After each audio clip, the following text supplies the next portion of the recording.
Hello friends, இன்றைக்கி நம்ம mango ice cream எப்படி செய்கிறதுன்னு பார்க்க போகிறோம். ஃபஸ்ட்டு நம்ம பாலை காய்ச்சி எடுத்துக்குவோம். தண்ணி இல்லாத கெட்டியான பால் 1/2 லிட்டர் எடுத்துக்கோங்க. பால் சூடேறட்டும். இந்த டைமில் நம்ம மைதா மாவை கலந்து எடுத்துக்கலாம்.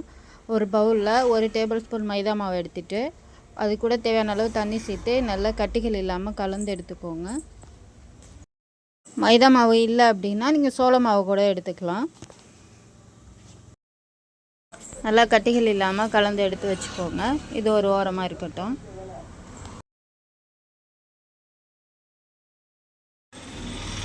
பால் நல்லா கொதித்து வந்துருச்சு. ரொம்பலாம் கொதிக்கணும்னு தேவையில்லை. நம்ம கெட்டியான பால் தான் சேர்த்துருக்கோம், அதனால் 2 கொதி வந்தாலே போதும். ஐஸ்கிரீமுக்கு தேவையான ஜீனி சேர்த்துக்கலாம். நான் 2 டேபிள் ஸ்பூன் ஜீனி சேர்த்துருக்கேன். உங்கள் இனிப்புக்கு ஏற்ற மாதிரி நீங்கள் கூடவோ குறைச்சோ சேர்த்துக்கோங்க. சேர்த்துட்டு ஜீனி கரையிற வரைக்கும் நல்லா கலந்து விடுங்க. இந்த ஸ்டேஜில் நம்ம கலந்து வச்சுருக்க மைதா மாவை இதோட சேர்த்துக்கோங்க.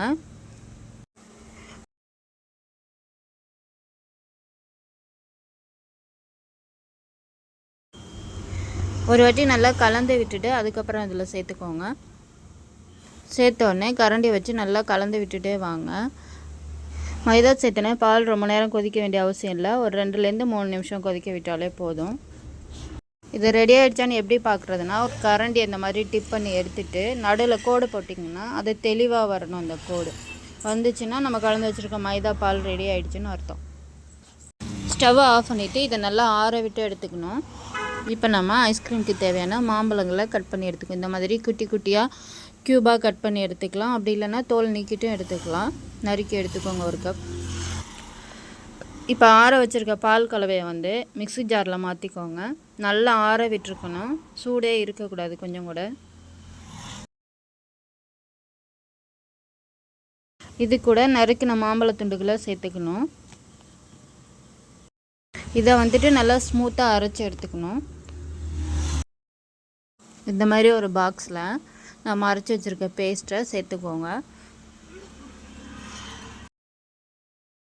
சேர்த்துட்டு ஒரு மூடி போட்டு மூடிட்டு ஒரு 6 மணி நேரம் ஃப்ரிட்ஜில் வச்சுருங்க.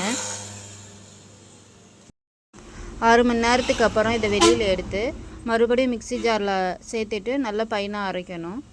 கடைகளில் கிடைக்கிற மாதிரியே வேணும் அப்படின்ட்டாக்கா இதை ஒரு வாட்டி அரைச்சி மறுபடியும் ஃப்ரீஸ் பண்ணி எடுக்கணும். அப்போ தான் கடைகளில் கிடைக்கிற மாதிரியே டெக்ஸ்சர் வரும்.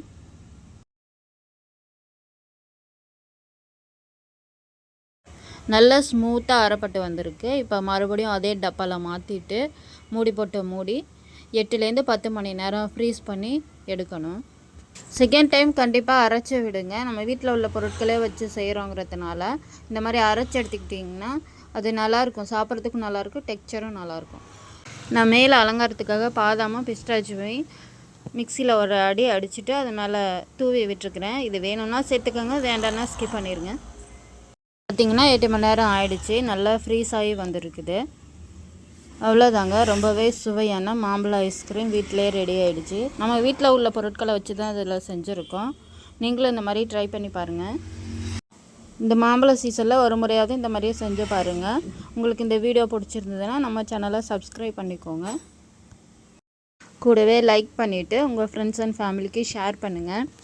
தேங்க்யூ ஃபார் வாட்சிங்.